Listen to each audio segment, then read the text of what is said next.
Good morning, everyone. On behalf of NASA Land Cover and Land Use Change Program, I welcome you all to the NASA Land Cover and Land Use Change in Central Asia webinar series. My name is Allison Thiem, and I will be moderating today's webinar. This is the second webinar in the 8-part series focused on land cover and land use change research in Central Asia, including several NASA LCLUC projects. Before we begin today's webinar, I would like to go through a few housekeeping measures. Today's webinar will be recorded and it will be available online via our website. A question and answer session will be held after the presentation. If you have any questions for our speaker and panelists, please share them with me via the chat box in the lower right-hand side of your screen. We highly encourage your active participation throughout the session. In case of any technical difficulties, please use the chat window to directly interact with me. And please note that we'll have all participants on mute to avoid any background noise and interruptions. There is a wealth of information available at our website, lcluc.umd.edu, about our past and present projects, science team meetings, previous webinars, and a variety of land cover metadata generated through our projects, and we invite you to visit our website to know more about our program. Today's webinar features Dr. Alexander Prishchepov. Dr. Prishchepov is an associate professor in the Department of Geosciences and Natural Resource Management at the University of Copenhagen. He is a land system scientist with an educational background in remote sensing, land use modeling, geography, and resource economics. He holds a PhD in forestry from the U.S. University of Wisconsin-Madison.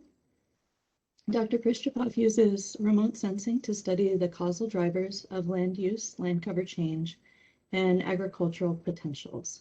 Today, he will be presenting Understanding the Patterns, Drivers, and Implications of the Multiple Trajectories of Massive Land Cover Change in the Steppe Belt of Eurasia. I'll hand it over to you, Dr. Prishchepov. Well, thanks. It's a great pleasure for me to give the talk on behalf of NASA. So NASA Land Use Land Cover Change series, the webinar. My name is Alexander Prishchepov, and I will talk today about the patterns, drivers, and implications of different trajectories of land cover change in Eurasia. So good morning to everyone, good afternoon, or even good evening, because we have a different time zones. About me, I was born and raised in Steppe, graduated from Russian State Hydrometeorological University, and then spent 1 year under the GIS certificate program of the United States Department of State program, and later completed my PhD at the University of Wisconsin-Madison, working in a NASA project. And later on, I conducted my work as a postdoc research associate to better understand the drivers of land system change in Germany, Leibniz Institute for Agricultural Development and Transition Economies.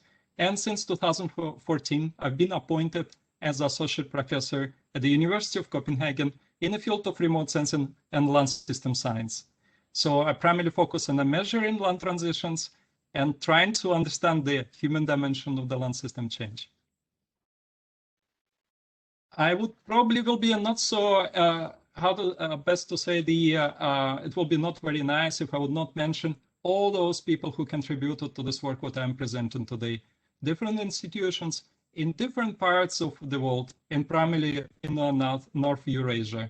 And I also should thank the partners, but also should thank the donors, those who gave the grants to do this wonderful work, including, let's say, the foundations as a Volkswagen Stiftung, Aeronet Russia Plus, and many other sources which supported our work. Well, what do we know about the steppes, grasslands, Kazakhstan? Maybe some people can link with the Borat movie. Well, that's also kind of the cliche nowadays we have, or the Genghis Khan in Mongolia. But probably we can tell a little bit more by looking at the steppes and this Eurasian rim. First of all, this biome occupies the large area in Eurasia, with the precipitation varies as low as 150 millimeter and up to 1,100 millimeter in the mountains, as recently has been discussed by Jeff Hennebry in one of the recent talks. Also, the formation of this grassland biome is heavily controlled by this large gradient in the temperature, In the winter, it goes as low as -45°C, and in the summertime, it's +45°C, 90 degrees gradient. It's very important hotspot for the biodiversity, very charismatic mammals and other types of the species, but also it's important hotspot what you will see in this presentation for biogeochemical cycling. What I should also emphasize that it's not only important for the biodiversity, but also supporting the livelihoods. There is a great diversity of the nations, ethnicities, cultural backgrounds, and it's important area for food security. For instance, in Russia, 70 to 80% of the grain is produced in the region, and probably 90% in Kazakhstan. We probably need to look back before we're going into this discussion about the remote sensing and the role of the remote sensing. If to look back to the beginning of the 19th century, where the great scholar, the scientist, Alexander von Humboldt, biogeographer, he traveled through the steppes. He was invited by the Russian Tsar to explore the steppes. Probably he observed as a kind of the intermix of the grasslands, forest patches, lakes, with little human activity, except of the transhumans grazing. But by the end of the 19th century, this changed dramatically. First, it was a part of the great Russian migration. The same would happen to the States with the migration. But here, the Russian migration happened to the Siberia and the steppe belt. And many steppes, they were grasslands, they were gone, were converted to the croplands. What we can already see in some pictures or paintings of the famous artists such as Ayvazovsky and Surikov, this transformed into the croplands with some intermix of the grasslands landscapes. Later on, during the Soviet time, the Soviet leaders also looked at the potential of the food security in the steppes, and during the Joseph Stalin transformation of nature program, they wanted to combat with the water deficiency. Remember about this gradient in precipitation down to 150 millimeter. So they constructed the wind shelter belts and constructed the ponds. Later, the General Secretary of the Communist Party, Nikita Khrushchev, he came with another idea of converting the steppes massively to the croplands. So just in 10 years, 45 million hectares of croplands, of the grasslands, they've been plowed up. So in order to alleviate the grain shortage in post-war Soviet Union and also for the regional development. What it turned out that this region converted and managed to produce 7% of the global wheat supply. Besides that, there have been other types of the land uses, such as oil and gas development since 1930s and other programs which really impacted the steppes. And recently, what also was nicely pointed by Volker Radulov, in post-Soviet time, there have been massive cropland abandonment and also somewhat some recent recovery with the recultivation of some abandoned lands. So these programs, they resulted in a large disappearance of the steppes and conversion of the steppes into the anthromes.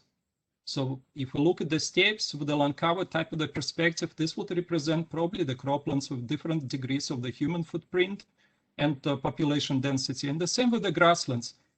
The grasslands also have a different types of the land use and also the human footprint. This is all we know, probably from the literature, but we would like to document these changes. And this is what has not been done so far in very great details. So thanks a lot for the remote sensing programs and programs such as the NASA and European Space Agency. They provide us with wonderful tools. They are data sets, satellite imagery going as far as back 1950s with the declassified Corona program. And then later we have this repetitive observations with the Lancet program, this entire Lancet legacy. Now we have the European Space Agency. They also come into this play. We're providing excellent information to reconstruct detailed time series. And the new advent, the new paradigm that we have very high resolution data from commercial satellites, where we can also look at some transformational changes. But what about the time before the remote sensing, satellite remote sensing? Probably we can somehow combine remote sensing observations with the ancillary data, such as the detailed topography surveys, agricultural censuses, and so on. In here, I would like to highlight how we can trace some changes by bringing just one field in the North Kazakhstan with the Corona satellite observations, Landsat and Worldview. So objective is my talk actually would be the few objectives. And the objective one is to show the suitability of the satellite imagery in combination with ancillary data, how we can reconstruct the trajectories of land cover change in Eurasian steppes, with the case studies in Russia and Kazakhstan, and primarily looking the North Kazakhstan and neighboring Orenburg province of Russia. With objective 2, we will see how we can reveal the implications of these documented changes on the soil organic carbon emissions across large region of Russia and Kazakhstan, and this is this dashed circle, objective 2. And with the objective 3, we'll try to assess, okay, if we know all these massive changes, what does this mean for the future land uses? What kind of the future land demands may appear? And with this, we will look in some case study on the Buryat Republic of Russia, which also has the grasslands and bordering with Mongolia. So objective 1, reconstruction of the cropland dynamic of the Landsat and Sentinel imagery, even despite the subtle changes what we observed to the temperate regions of Russia and other parts of the world in land abandonment. Here we also observed that actually Landsat and Sentinel suit very well in modifying broad changes. And this map brings another in Kazakhstan in transformation of the croplands from 1990 and 2015.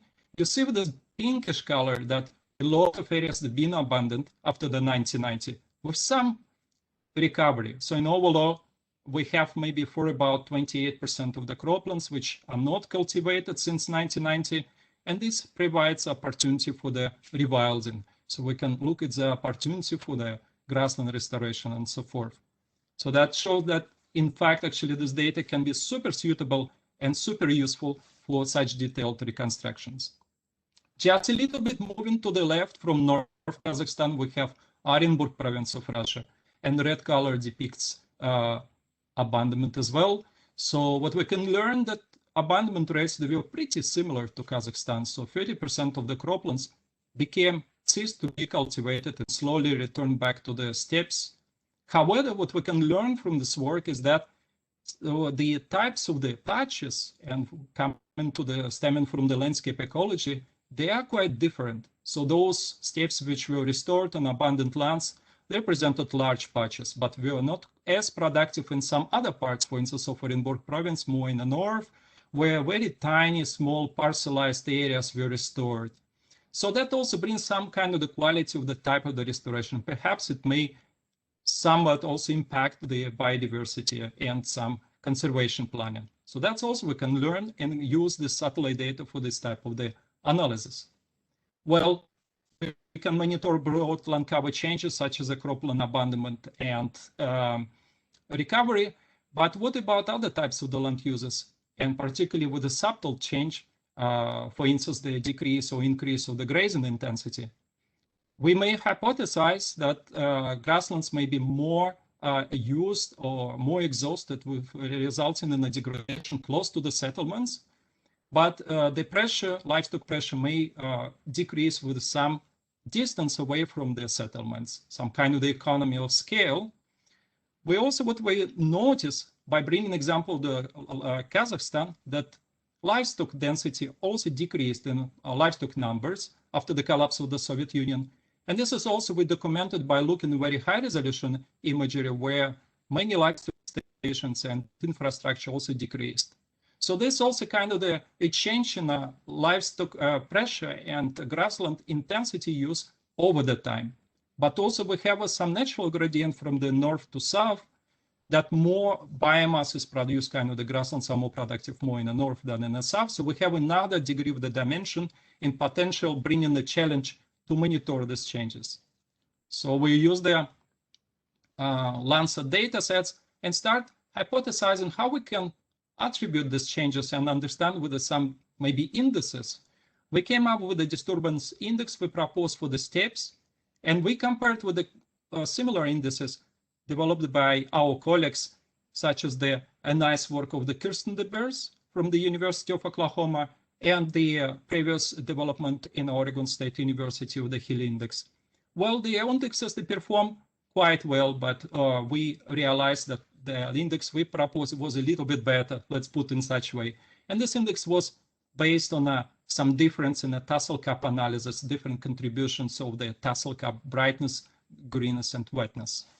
By realizing that this index may work well and represent a gradient in terms of the grazing and livestock and grassland productivity, we moved next and tried to reconstruct the time series and used one of classic nowadays method widely used developed by the group in Oregon State University and using the land trender.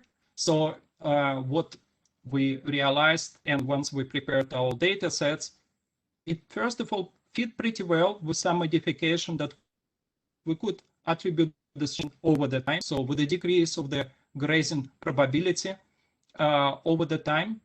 And for validation and tuning this model, we used very detailed information collected by our colleagues from the University of Münster on the livestock station and different measures of the livestock density. So in the end, we reconstructed, and this is thanks to the work of Andrei Dara and other colleagues from the joint collaboration with the Humboldt University in Berlin, Tobias Kümmerle, Matthias Baumann, Patrick Hostert. We reconstructed this dynamic.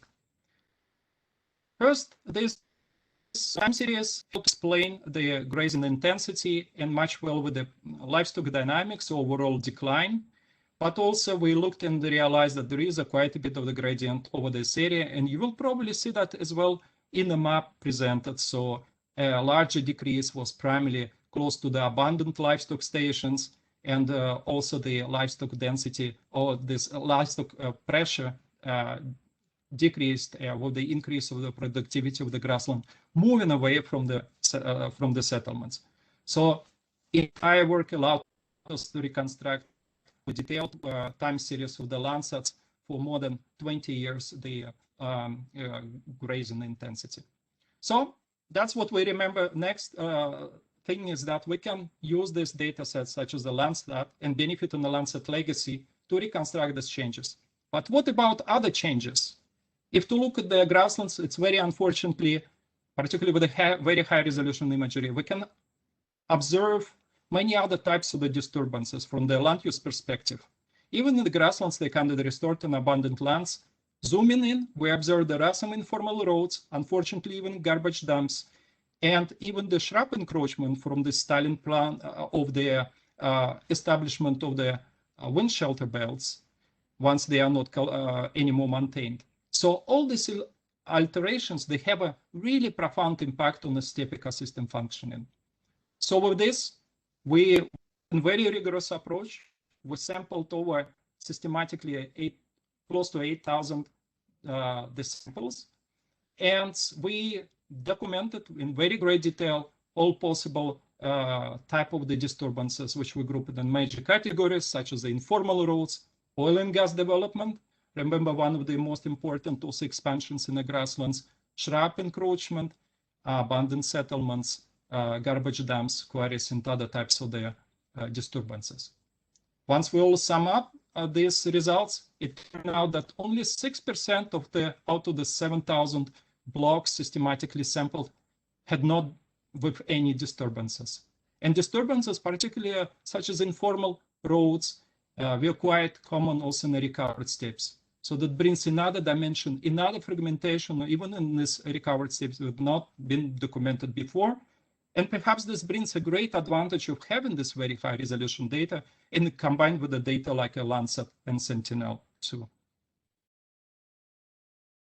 So, summary of the objective one about the mapping, so we can carry out from this talk, is that it was a widespread abandonment in Russia and Kazakhstan. As high as 50% of crops became abandoned from 1990 to 2000 and partially been recovered, recultivated after the 2010. Livestock decline resulted in a decline of the grazing pressure and partial grassland recovery. And steppe also underwent massive changes, not only because of the agricultural land use, but also other types of the land uses, which played a key role in fragmentation of the steppes. The objective two, so once we know about these massive changes, we really wondered, what does this how does this impact of the ecosystem functioning, such as the biogeochemical cycling. And with this idea, we wanted to also to reconstruct more in details the land uses even before the satellite program. So we tried to use the statistical data sets, surveys, in order to reconstruct the land use dynamics back to 1900. So we established the relationship between the zone areas using a function between the precipitation, accessibility, and soil quality. And then using these assessments on a special determination of the distribution of the croplands, we, in very great detail with the colleagues of the Leibniz Institute of Agricultural Development and Transition Economies, Florian Schihorn and Daniel Müller, we reconstructed this dynamic back to 1900. Why we also did so? Well, you know, there is a HIDA data commonly used for land use modeling. What we noticed that it was in a great underestimation of the cropland dynamics. So it didn't fit well for our purposes. So once we did all these reconstructions, we fed the data into the dynamic terrestrial ecosystem modeling, which has been completed by the Potsdam Institute of Climate Impact Research, Zuzana Ralinsky, and Christoph Müller. You may wonder and ask me how we know what type of the land use was back to the Virgin Land campaign. Remember this massive campaign with the agricultural expansion? Well, we were lucky. We managed to get these detailed maps how the cropland expansion program progressed. So we established the statistical relationship and managed to reconstruct the land uses. And just on the left side in this map, you see how from the orange color down to the very dark brownish color, the cropland expansion progress, how many areas we brought in the cultivation. On the right side, you see that we have a lot of reds, so a lot of massive abandonment in post-Soviet times. So we can establish this relationship and estimate how it's related to the soil quality, elevation, such, and this is what we did. So once we completed this establishment of the cropland mask, this is what you could observe in the map to the left. The blue color indicates where the croplands were before Virgin Land campaign and how that has been progressed toward to the south, more and more in marginal lands. So we could use this data now then for the carbon modeling. And this is crazy that it's just in 10 years from 1954, 1963, 45 million hectares were plowed up. This probably was the massive and the fastest land change program in the world history. Going later in 1991 to 2000 was another change when 32 million hectares of the croplands in this Virgin Land campaign area, they've been abandoned. So it's again, massive change, probably one of the fastest changes in the world history as well. Well, we produced these maps. So then we use the dynamic vegetation model to model different pools and interactions between the land users and precipitation and other factors. And I'm probably not the best to describe how this model is working. But also what we did besides of the modeling, of course, validating these results. And it was a great work with the stemming from a couple of the projects with the Russian colleagues, Irina Kurganova and some other colleagues from the from Germany, who validated these results using the ground observations. So we could also a little bit have a better confidence about these carbon pools and estimates. So it's our objective too to understand this impacts of these massive changes with this Virgin Land campaign, and before we managed to also reconstruct the carbon dynamic.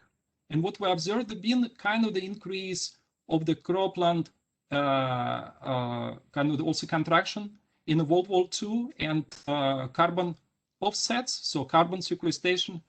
But once the Virgin Land campaign started, it was the opposite process. 1.57 petagram of the carbon has been released to the atmosphere due to this campaign. And the gain, what probably we can attribute if the lands are not cultivated anymore, they start absorbing this carbon or storing the carbon, particularly in the steppes.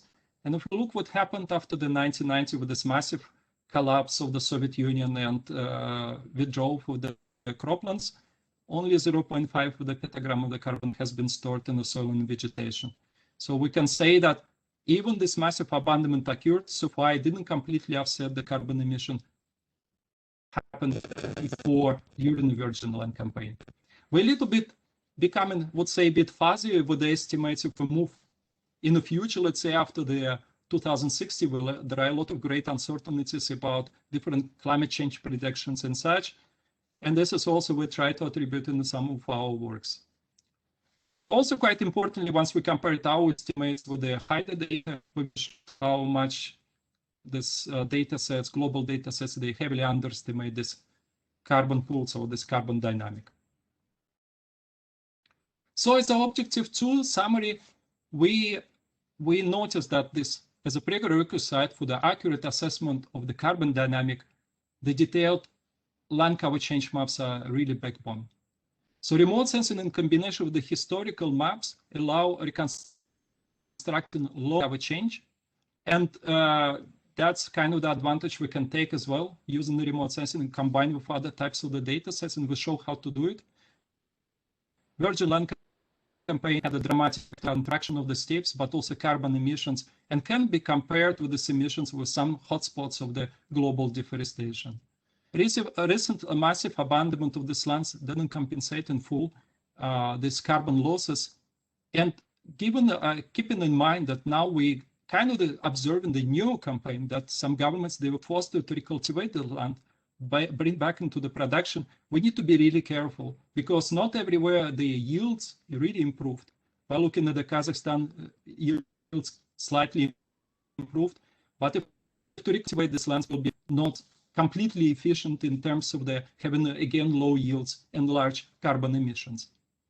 Well, we learned about these massive changes. A lot of things occurred in this region, but we also wanted to know if there is any demand for this land, massively abundant lands in the future. With this, we moved to the very outer region, maybe barely to call it the Central Asia, but still a part of Asia, of this rim. It's a Buryat Republic in Russia. It also has the steppes, and it's really a unique region in many aspects. I'm really welcoming you visit once this lake. It's a really great diversity of ethnicities, Buryat, who are practicing also the Buddhism. They are more engaged in livestock production, while there are also all believers in Russians who traditionally settled there and produce the crops, growing the crops. What is also unique about this region, it's one of the few Russian regions where the population is growing. So this ethnic diversity and cultural diversity, as we assumed, may have also different types of the impact on the land users and attainment to the farming and demand for the land. This also region has a great gradient of the precipitation from 150 millimeter close to the border of Mongolia, and again 1,100 millimeter in some mountains. And this region experienced massive abandonment of the lands in the post-Soviet period. 82% were withdrawn, and cattle declined by 34%. So there is quite a bit of the ample opportunity for land potential recovery. So we used agent-based center approach with some kind of behavioral science perspective to try to understand both the classic economic factors which may determine the land use, such as the population, dynamic profit maximization, rational behavior, but we felt that also other factors related to the, such as ethnicity and other factors, may bound these decisions. So in order to test different types of the hypotheses, including the impact of potentially corruption in attainment to recultivate these lands, we tested, ran the pre-tests and designed the questionnaire and ran over 149 structured interviews, which we later used for the statistical analysis. The objective 3, the results, what we gained, and we use for statistical analysis Bayesian networks, because they allowed us to estimate statistically, but also link some factors graphically. We don't claim that this is the causation, but at least it showed us some degree of the relationship between the factors. We indeed observe that there is a demand for this land, so at least people would like to recultivate some lands. At least they express this interest with 40% out of the entire sample. Demand was higher among non-Buryat for crop production, and education and agriculture was tightly linked with the decision to recultivate the lands for crop production. Interestingly, though, perceived corruption, such as unfair distribution of the land, was a barrier, or at least was perceived as a barrier to recultivate these lands. Well, if you look also at the contribution of the variables, there have been other factors which determined the decision, or at least intention to recultivate the lands. And again, ethnic composition and corruption played quite important role.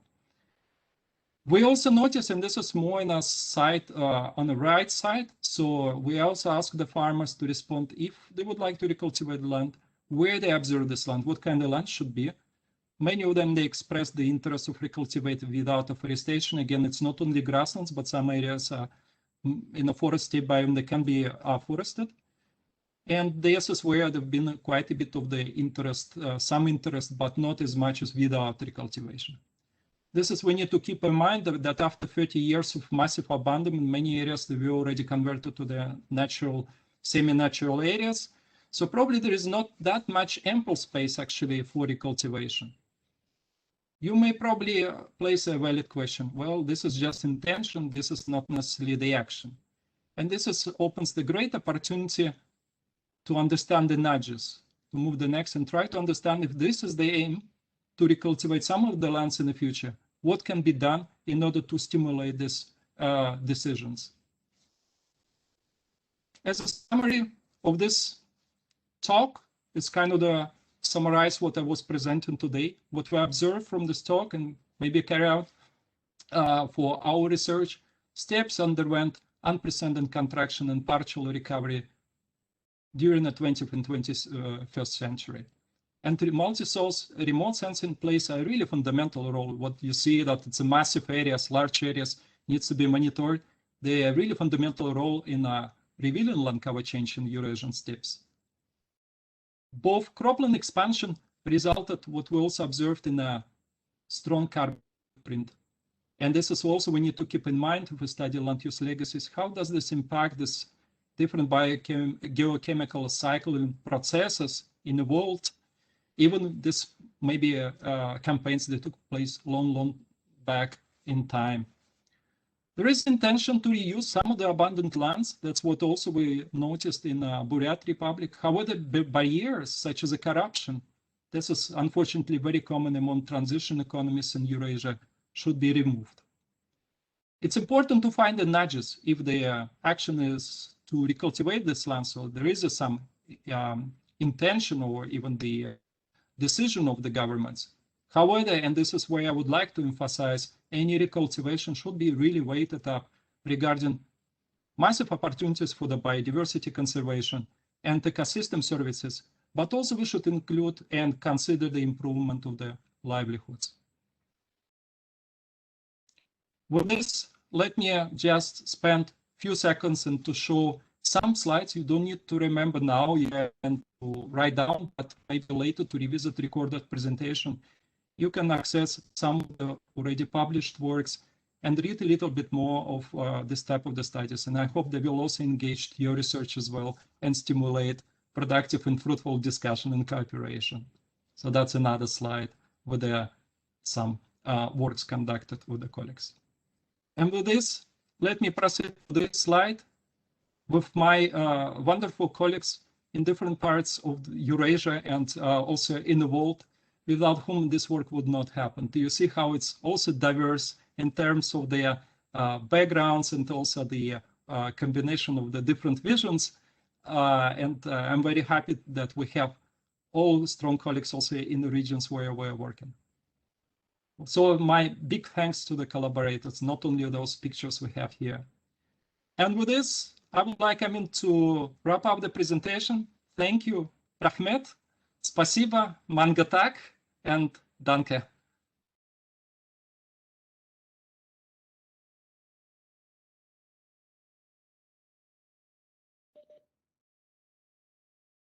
Thank you so much, Dr. Prishchepov, for the wonderful and informative presentation.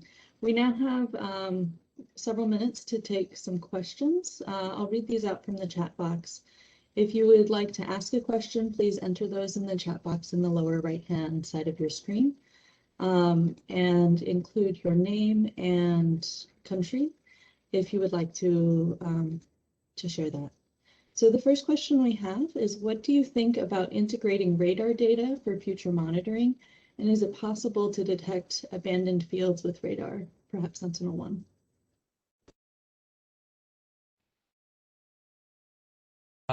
That's a really wonderful question.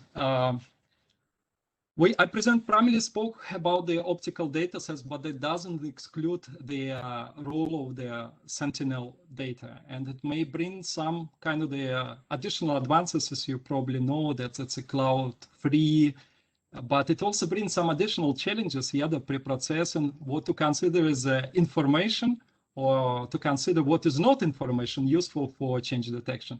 I think it opens a really great opportunity to explore these products in combination. Just would like to mention, we have some elaborations I was not showing before, simply because of the time, to stay on a specific line and focus on a topic, because I can talk a lot about this. But I'm very happy to discuss in a post-presentation. But thanks a lot for this. Great. We have a question from Alicia Correa in Germany. Could you please explain in more detail the model used in Objective 2 and the uncertainty involved in the simulations? And we have a colleague together today, Susanna Rolinski from the Potsdam Institute of Climate Impact Research. She is the lead of this work, and I give the floor for her to respond to that. Thank you.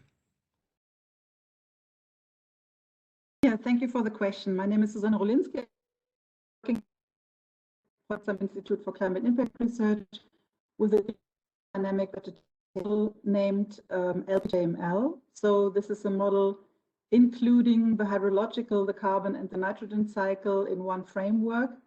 And the simulations that we did for this work were done with a carbon-only version, so there's no nitrogen cycle within it, but it's computing the growth of the vegetation separated in different plant functional types at a daily scale. And then what you saw, the graph here, is a summary of the whole area, how the vegetation carbon develops. What we varied here is the outcome of different climate models. So we considered 3 different climate models that gave the input as temperature, precipitation, radiation, and what we need for 3 different climate scenarios, so emission scenarios.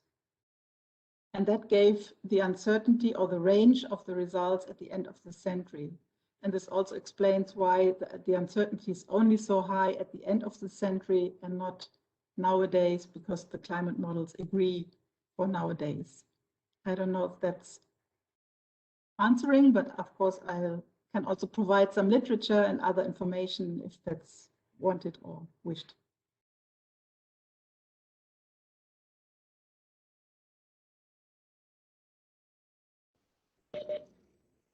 Great, thank you for that. We have a question from Pavel Groisman. How does corruption affect the intentions of recultivation?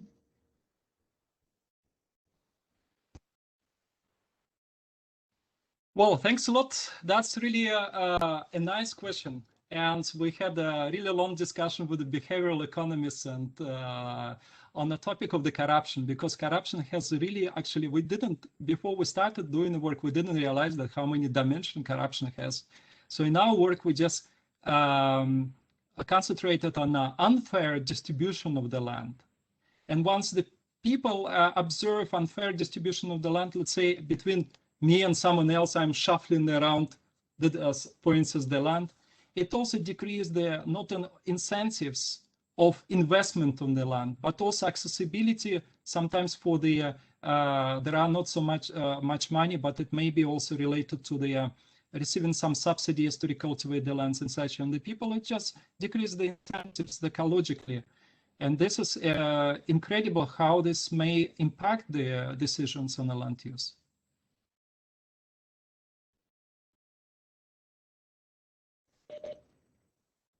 Thank you for that. We have a few other questions on recultivation. One is, if I understood your suggestion correctly, it was to encourage farmers to recultivate abandoned farmland. Could you comment a little more on the pros and cons of recultivation for different ecosystem services? That's a really fantastic question, and we have some discussion, always this debate that we need to weight up the use, and there is an agrocentric perspective that everything needs to be plowed up, and we probably don't want to go this way. It's also this discussion about land sparing, land sharing. I personally believe that it needs to be really carefully weighted because we have a great in play biodiversity and charismatic species such as once this all plowed up happened, for instance, in North Kazakhstan, Saiga moved to the frontier, to really marginal areas to survive. And we don't know still to which extent it impacts the, let's say, survival. Plus carbon, plus other effects, factors, they need to be all together used. And this actually opens a great research, not just to look in one individual factor, but try to combine. This is where we need the land system science coming into the play.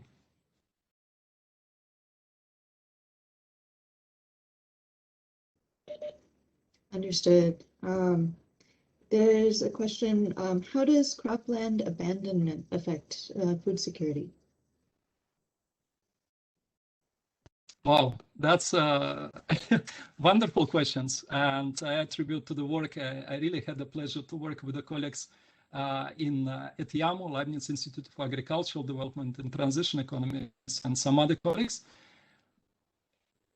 I will bring one shocking factor. Probably you know that we know that massive abandonment in Russia, but meat comes from Brazil.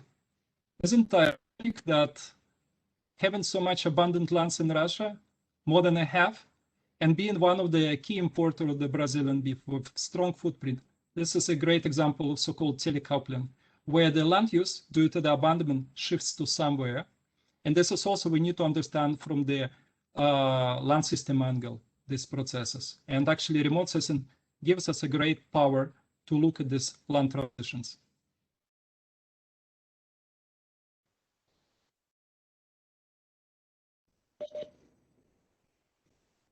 Gotcha. It looks like we have a couple questions related to fire. Was fire a factor included in the steppe disturbance survey? And if not, why was it not included? I'm very thankful for this question. Fires, they really play an important role. I presented Anthropocene, so anthroms of the world, and at the same time, it's also global pyram.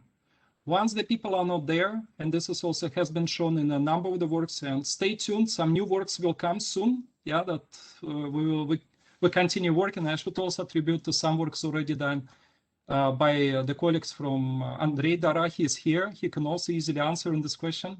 Maybe actually I can give him also to pass the ball about the role of the fires, that he's on the panel. That will be better.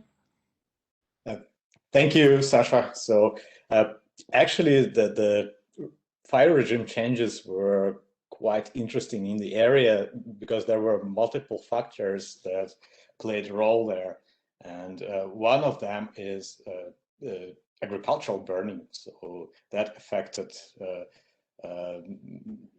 fire regimes a lot.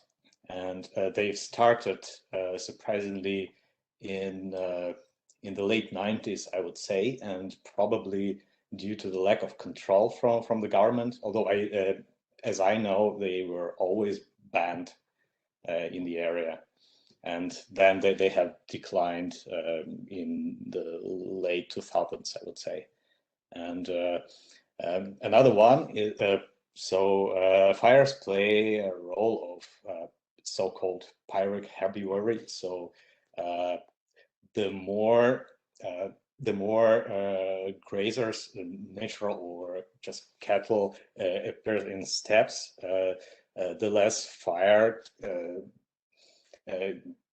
is happening there, and that's probably due to less litter accumulation, dry matter accumulation.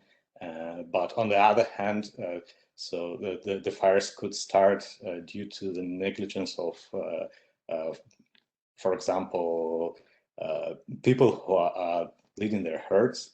And so basically the fires increased in the mid-90s or late 90s and the beginning of 2000s, and then they have declined a little bit in the area.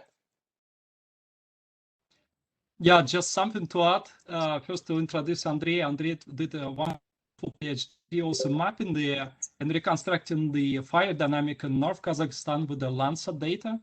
So he's also a little bit, I would say, a fire expert, but also did the PhD on this region. And he is from this region, so he has his deep insights, what is going there as well. Thank you, Sasha.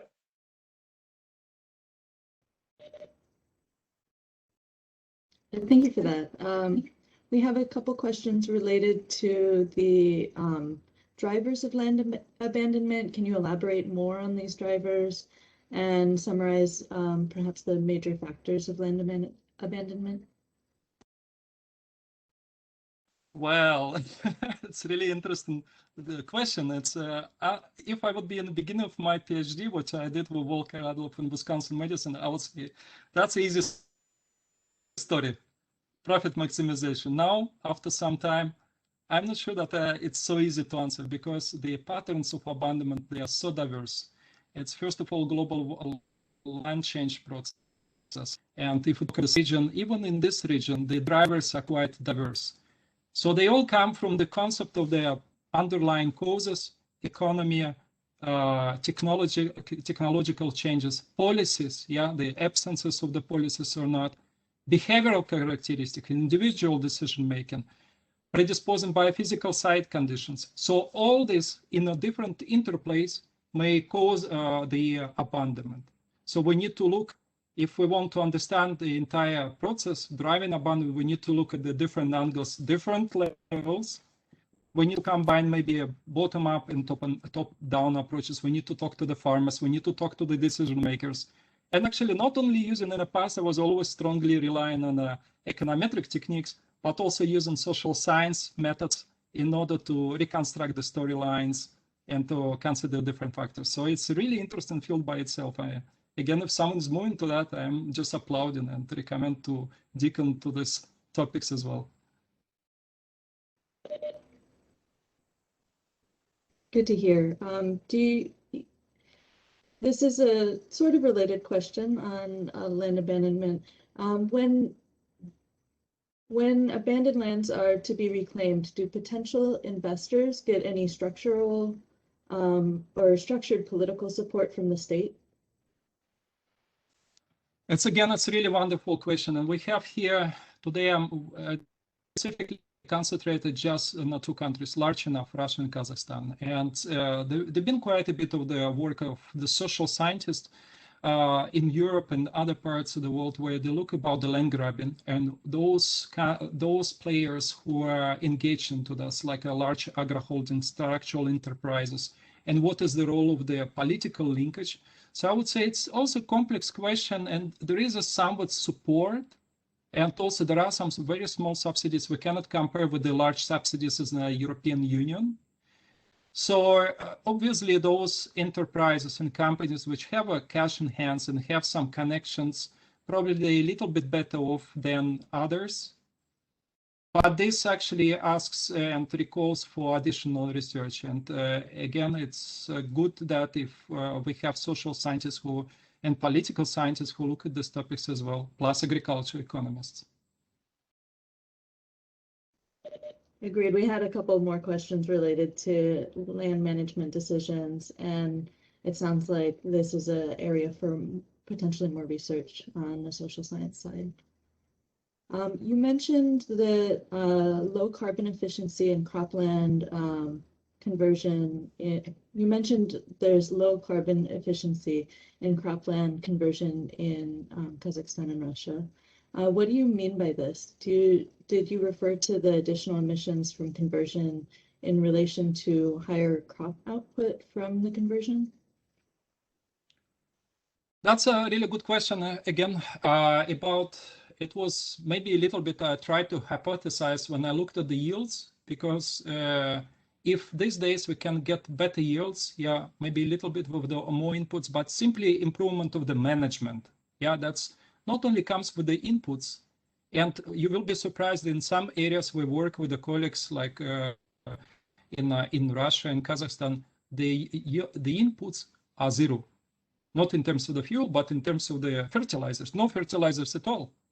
So Another side is a management perspective. We think about improvement of the management, also type of the equipment, how managed operations are done. We probably can get a little bit higher yields than as these days we have. So in that way, if you convert the land, you are not just burning this, also the carbon. And this is what primarily happened during the Khrushchev campaign, Virgin Land campaign, where the steppes were plowed up with very little inputs, very little protection. And what is the result? They've been heavily depleted. So this is maybe this type of the argument and argumentation to try to avoid this situation, to encourage better management of the land if the decision has been done in order to recultivate these lands. Thank you for that. It looks like we have a couple questions related to land cover and land use change. Is woody plant encroachment mainly driven by shelter belt programs or by other factors, perhaps changes in temperature, precipitation, or other management practices? And are these changes site dependent or are there broader trends? It sounds like a good topic for a PhD at least. Yeah, we just made the first snapshot, and for also the it brings a really nice discussion exactly what actually controls for. Well, statistically, we found a statistical relationship with the establishment of these tree belts. And we looked at this very wonderful region in Russia, this Orenburg region. And also there is some protected areas with the forest, like a Buzolok reserve. So they kind of give the opportunity for seed dispersal. First of all, how long this all savanna-like environment will stay, we don't know, because maybe it will stay for a decade and then the species will die off because they are not kind of designed or drought prone. That's one factor. But also at the same time, if to look maybe at the larger perspective, it brings interest in research, okay, how much precipitation controls these processes. I should admit we didn't look at that and it was not our purpose of the work, but I'm very happy that it brings really a good room for thought and for the potential research. Agreed. We had another question related to your figures on afforestation. Perhaps right before the summary slide, they just want you to explain those figures. They weren't sure they completely understood. Yeah, I would be very happy. To refer to this slide or a slide where I presented disturbances or something else? If maybe someone can clarify that. The question was from Joel Sankey in the USGS. So if you want to chime in on which figures you wanted a further explanation from, that would be appreciated. Just drop that in the chat. We can move on to a slightly different question. This one's from Jessica McCarthy in the US. When the community members noted corruption as a limiting factor for development or redevelopment, did your team get any sense of frustration or perhaps solutions from the people living there? Jessica, thanks a lot. It's also one of the collaborators, actually a fire scientist, prominent fire scientist. Once we discuss about corruption, frustration, again, there are different levels of the corruptions, what we learned. And let me try to repeat one more question that I lost a little bit there. If Alison, if you could help me to repeat the question. No problem. When there was corruption noted by the community members as a limiting factor for development and redevelopment, did your team get any sense of frustration or perhaps potential solutions from those community members? Thanks. I got into the point, and thanks a lot for this question. So one is, of course, the frustration. It's quite often is related and may push also people from agriculture. If we consider it's quite important factor also for rural development, as a factor to escape of that, that's what the also behavioral science is pointing to look at the nudges, how we can develop some opportunities, maybe more transparency of the decisions. And I'm pretty sure the government wants to some degree also to reduce this perception of the corruption. So it can be also public cadastral maps, or different GIS tools can be used in order to show like a beats. Now we have this whole discussion about transparency of the decisions, electronic systems, how you can trace certain decisions.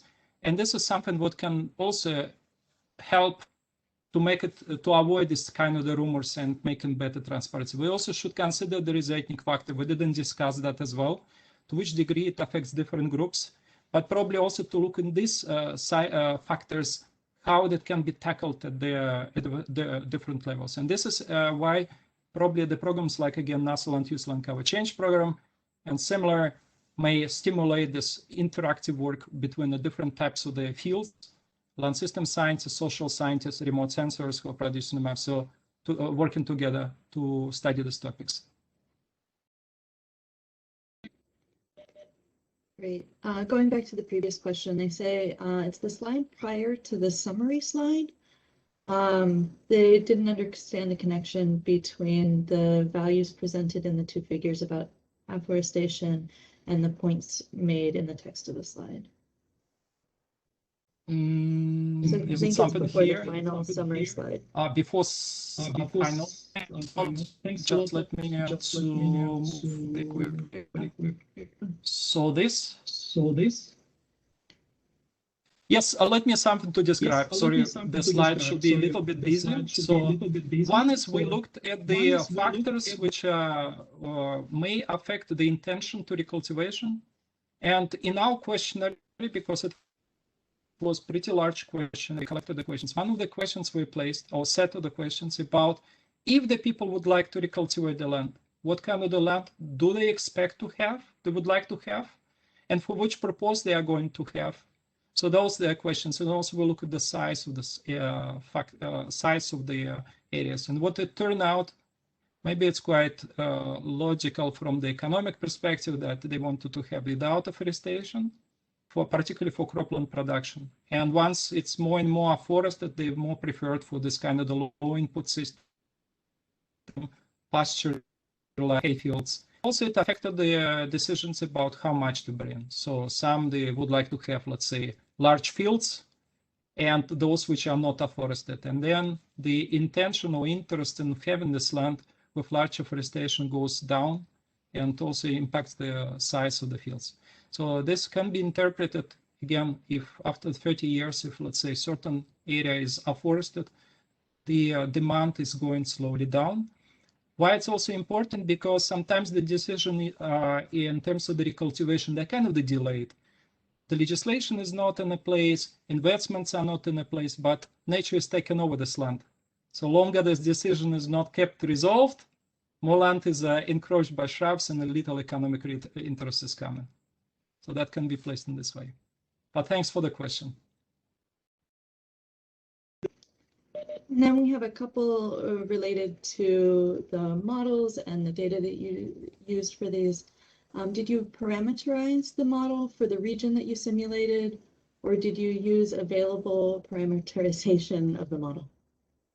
For which, thanks a lot for this question. Are we talking about Bayesian networks, or we're talking about LPGA, dynamic vegetation model? Maybe someone will clarify, but maybe both to answer. And Susanna probably say about her model, I will say about Bayesian network. Of course, if we work with the land system scientists, also jointly with Jean Lisson from Leibniz Institute of Agricultural Development and Transition Economists, and Yelena Ponkina from Altai State University. I don't know if she's around, that also say hi. That we specifically tuned, we validate the model, we run the cross validations.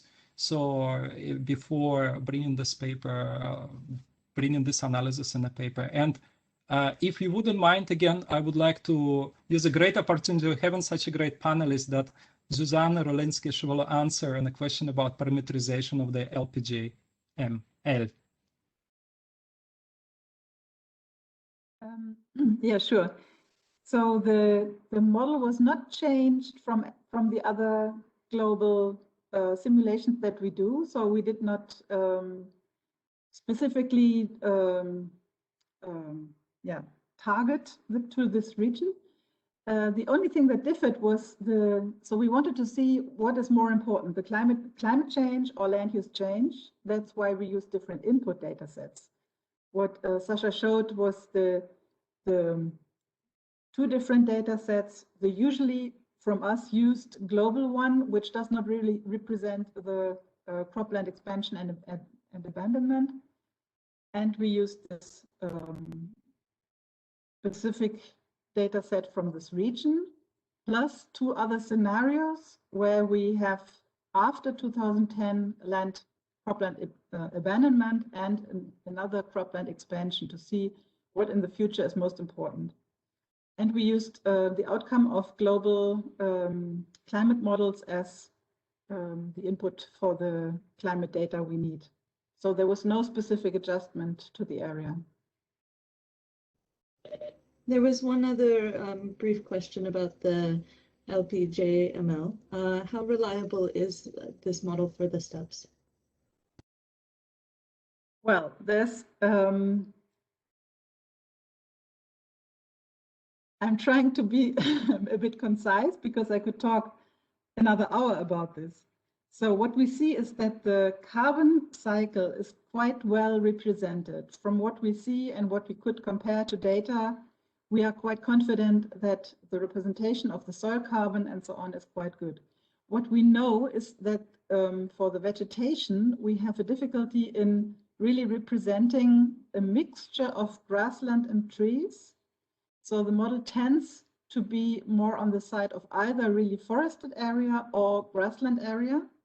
But also here, what we could compare from vegetation observations, we represented the different biomes in this region quite well. And of course, there's a huge amount of literature from the model also comparing to observations, but not especially from this site, this region. Understood. In the interest of time, I'm going to close our session now. We do have a few remaining questions. So if you would like to have those questions answered, please feel free to reach out to me by email or to the presenters by email. On behalf of NASA Land Cover Land Use Change Program, I would like to thank our speaker, Dr. Alexander Prishchepov, for his time and well-informative presentation. I would like to thank all of our participants and panelists for attending, and we hope that you find the information presented here useful and valuable. We encourage our participants to send us any comments and suggestions about the webinar to our email address. A link to today's webinar session will be posted on our website. This will be useful to review any materials that you may have missed or would like to go over again. We would hope to see you all at the next webinar in 2 weeks. And information about this is posted on our website. Thank you again to our presenter and our panelists, and thank you for joining us. I hope you all have a great day.